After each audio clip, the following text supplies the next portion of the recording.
gagawin mo kahit walang kamag-anak, kaibigan, o kahit asawa pa yan. Siya si Melody Feliciano Johnson, 39, Filipina, na nakapag-asawa ng isang American Air Force. May isa silang anak. Pero early last year ng 2023 ay nasa proseso na sila ng kanilang pagdidiborsyo. So, noong March 2023, nadestino ang kanyang asawa sa Germany at doon nagsimula na mahalata ng kanyang asawa na yung kape niya ay nag-iba na ng lasa.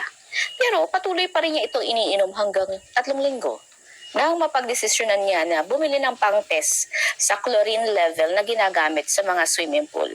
Kasi parang habang tumatagal ay mas lalong pumapangit yung lasa ng kape niya. About 15 minutes ago, while I was at work, I noticed her come over to the coffee maker and she did something. So I've got my tester. I'm going to add the water to see if there's chlorine and pH is off. Pretty certain it is because I saw the bleach bottle over here. I saw it being pulled out. That bottle was pulled out.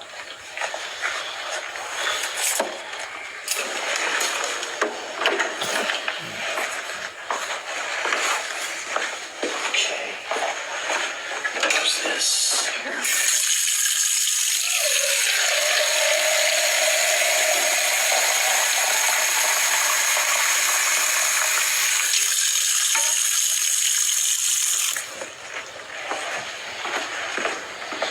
Test the bar. You can smell it from here. I can smell it. Looks fine. Don't know if it'll actually do anything. If it'll change it since I've already put it in, but let's give it a shot here.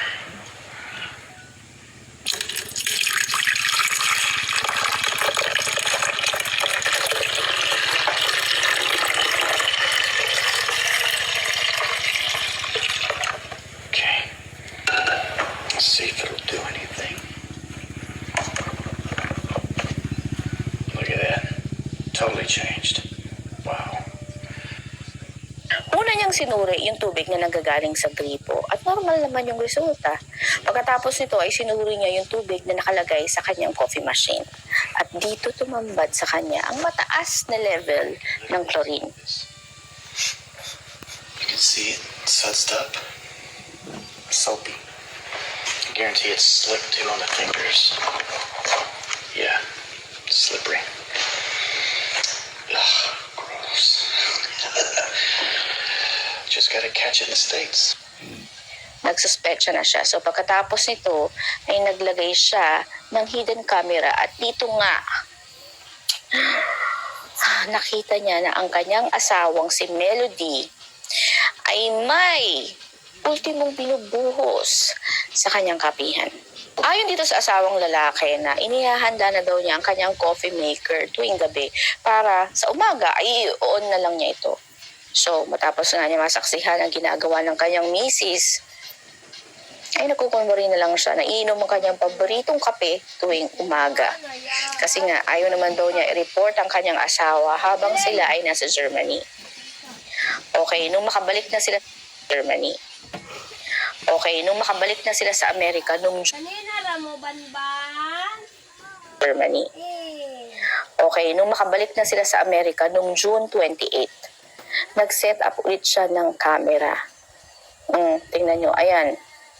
Tingnan nyo si Melody, oh. Makikita nyo na tumitingin pa siya sa paligid bago lagyan ng bleach yung kape ng kanyang asawa. First week of July, napagdesisyonan na nitong mister na magpunta sa pulisya para i-report ang ginagawang panglalason sa kanya ng kanyang asawa.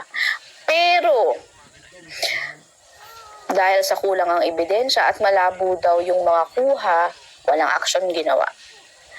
Kaya naman, ang ginawa nitong si mister ay nagdagdag ng camera at bumili siya ng mga camera na disguise as fire alarm na iniligay niya sa kanilang kisame doon sa laundry area at kusina kung saan nandun ang kanyang coffee maker. At dito na nga, nakuhanan si Melody ng maraming videos na nagsilbing matibay na ebidensya ng kanyang asawa. Put this in.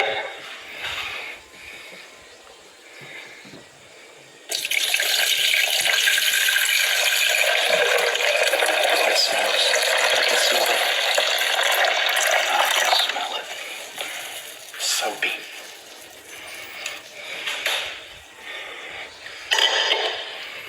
Watch this. Guaranteed. You're gonna see purple. Boom. Wow. Kaya naman noong July 17, inaresto na siya ng mga pulis. At dahil may posibilidad siyang lumipad ng Pilipinas, tinaasa na ang kanyang piyansa hanggang $250,000. Sa ngayon, ay nakakulong siya sa Pima County Jail habang dinidinig ang kanyang kaso na first-degree attempted murder. By the way, ang nakikitang posibleng rason ng mga investigador kung bakit nagawa ni Melody ito ay dahil sa insurance ng kanyang asawa na siya ang beneficiary. Siyempre nga naman, once namatay ang kanyang asawa, automatic, makukuha niya yung pera. Pero kapag na-finalize na ang divorce nila at hiwalay na sila, magkakaroon na ng revision yung policy. Grabe, no?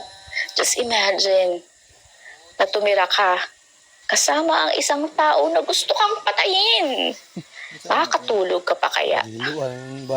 What a living nightmare, di ba? Ay, nako, she's pure evil. Yung alam niyo yun, kaya niyang magpanggap.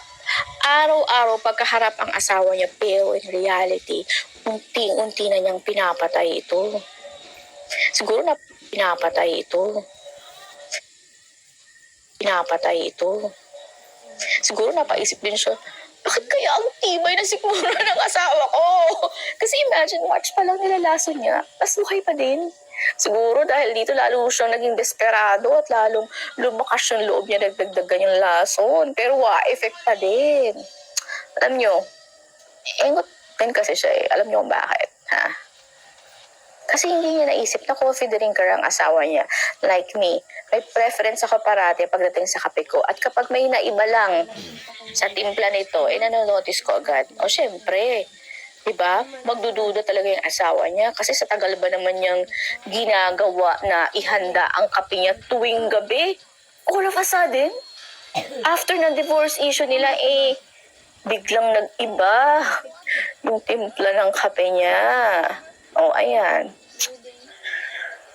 Kalaboso ka tuloy, kabayan. Sa halip na kahit pa paano, may makukuha kang settlement after ng divorce nyo. Magdudusa ka ngayon ng mahabang panahon. At worse pa ha,